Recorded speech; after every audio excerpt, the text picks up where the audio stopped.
Kembali masih bersama saya Ulfolia, pemirsa kembali kami sampaikan 3 berita utama Kaltim hari ini.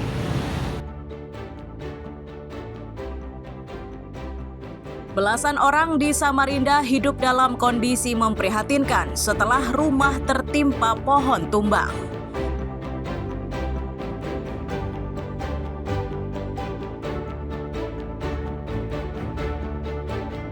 BMKG Balikpapan mengimbau warga agar mewaspadai transisi musim kemarau karena perubahan cuaca bisa mendadak.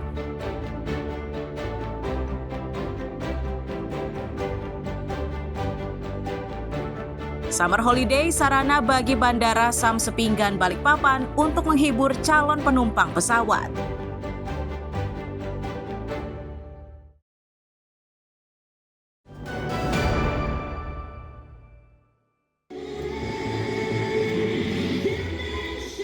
Lenggak-lenggok serta penampilan parade duta wisata ini berlangsung di area Bandara Sam Sepinggan Balikpapan Selasa siang. Kehadiran duta wisata di terminal keberangkatan itu cukup menarik perhatian para calon penumpang. Gelaran bertajuk Summer Holiday atau Kembali ke Sekolah ini merupakan kolaborasi antara Disparpora Balikpapan dan Angkasa Pura. Ini sengaja mereka lakukan untuk menghibur calon penumpang. Selain itu, kegiatan ini pun dimaksudkan sebagai ajang promosi kebudayaan khas Kalimantan Timur. Lagi ada event untuk Summer Holiday karena bertepatan dengan liburan anak sekolah. Ini kegiatannya setiap tahun rutin atau gimana? Iya, kita ada beberapa agenda rutin tahunan. Kebetulan karena ini pas mendekati Hari Anak Nasional, jadi kita adakan di bulan Juli ini. Tujuannya apa sih sebenarnya diadakan event seperti ini? Jadi ini kita meningkatkan customer experience ya, biar nggak bosan orang nunggu di bandara, biar ada kegiatannya gitu. Harapan kita kan dengan banyaknya liburan, kunjungan, jadi kita pengen mempromosikan kebudayaan, tarian yang ada di Kota Balikpapan. Jadi kita berkolaborasi dengan Angkasa Pura, ingin memeriahkan liburan sekolah tahun ini.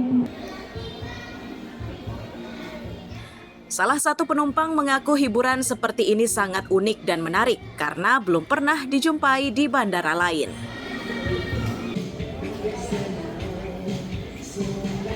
Sangat bagus sekali, di samping ini kan tari kreasi juga ya, untuk meningkatkan bandara di Balikpapan tuh menurut saya sangat baik sekali. Ibu pernah mendapatkan hal seperti ini sebelumnya atau belum pernah, Bu? Belum. Baru ini pernah? Iya, tahun kemarin belum ada, saya kesini setahun sekali. Ibu mau berangkat kemana, Bu? Ke Jakarta. Kalau di Jakarta ada nggak, Bu, hiburan kayak gini? Belum ada. Ini baru Baru pertama kali ya. Pengelola bandara menegaskan kegiatan serupa akan rutin digelar. Tema akan disesuaikan dengan Hari Besar Nasional saat gelaran dilangsungkan. Abir Hamzah dan Riani Mantini melaporkan dari Balikpapan.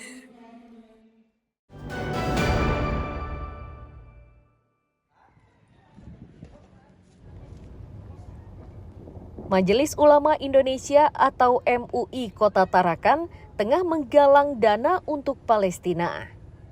Nantinya hasil donasi dari para donatur akan disumbangkan kepada warga Palestina di Gaza.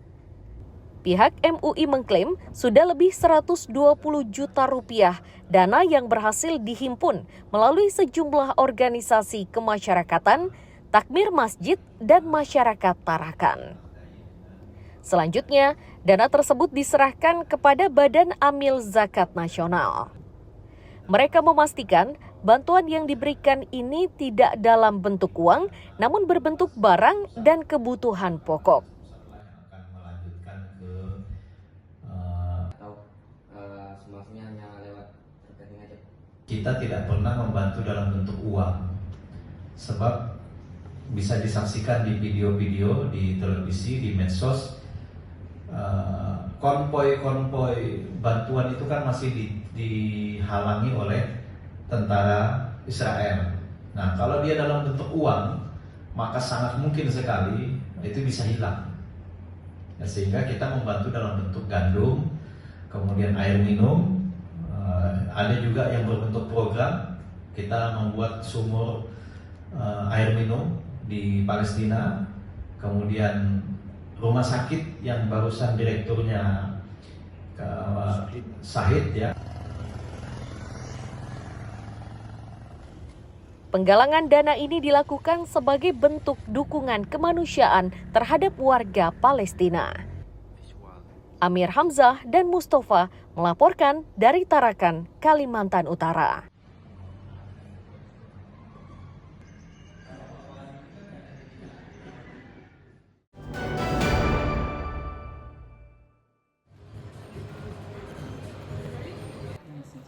Stan Dinas Kependudukan dan Catatan Sipil atau Disdukcapil Kaltim di Gedung Convention Center Gor Kadri Uning, Samarinda ramai dikunjungi warga.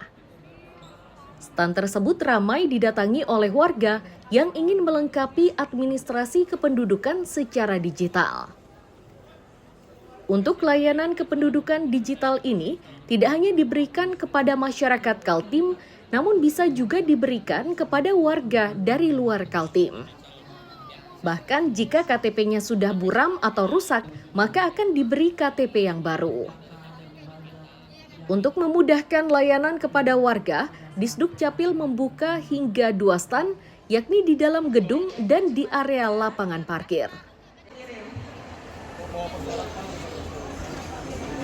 Seperti pencetakan KTP, pelayanan identitas kependudukan digital, dan juga dokumen-dokumen tentang kependudukan. Dan juga kami buka 2 stand di dalam 1 dan di lapangan outdoor 1. Ya. Persyaratan yang dibawa, misalnya untuk KTP sendiri seperti apa, Bang? Bawa KTP aslinya. Oh, KTP aslinya. Kalau memang dia rusak, patah, kita bisa cetak kembali. Target berapa hari buka Tidak stand? ada sih kita sebetulnya kita ngejar target hanya identitas kependudukan digital supaya bentuk daripada identitas itu tercapai dan istilahnya juga ada di genggaman HP. Bagi warga, layanan kependudukan dalam satu acara besar seperti di Gor Kadri Uning ini sangat penting. Warga yang membutuhkan layanan pun dengan mudah mendapatkan KTP dan gratis. Syaratnya pun sangat mudah, yakni hanya dengan mengunduh atau download aplikasi kependudukan.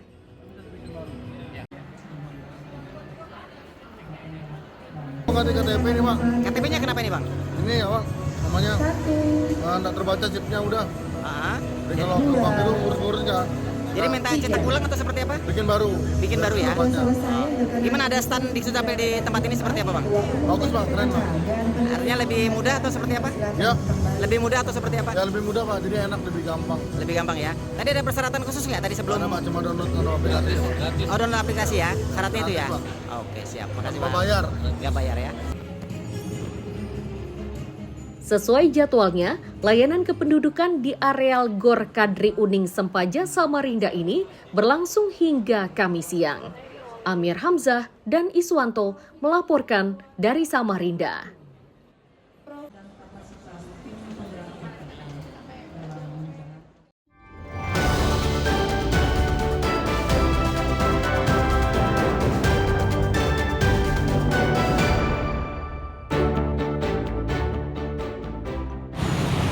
Pemirsa, berita tadi sekaligus menutup perjumpaan kita kali ini. Akhirnya, saya Elvolia beserta tim redaksi yang bertugas mengucapkan selamat pagi, sampai jumpa.